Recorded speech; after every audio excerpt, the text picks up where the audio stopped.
A nyní zprávy z ekonomiky. Obecně prospěšná společnost Peklo dnes zveřejnila výsledky výběrového řízení na dodávku uhlí pro Mikuláše a čerty. Výhradním dodavatelem uhlí pro zlobivé děti bude letos opět společnost OKD. Výsledky výběrového řízení nikoho nepřekvapily. Komise složená z 5 zkušených čertů a 2 přizvaných Mikulášů nakonec konstatovala, že ostravské uhlí má zdaleka největší výhřevnost a jeho dodávky patří mezi nejspolehlivější.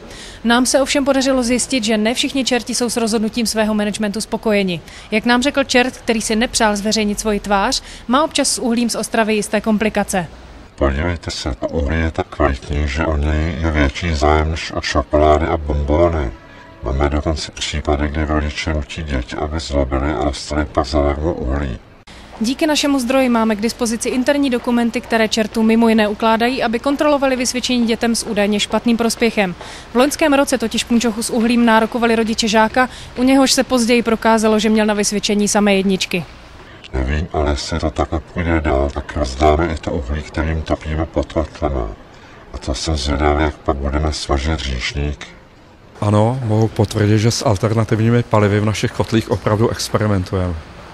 Řeknu vám, to bych tím radši seknout, co by to bylo za peklo bez uhlí. Existuje tedy jediné řešení, aby byly naše děti hodné a čerti s Mikuláši mohli rozdávat zejména čokolády.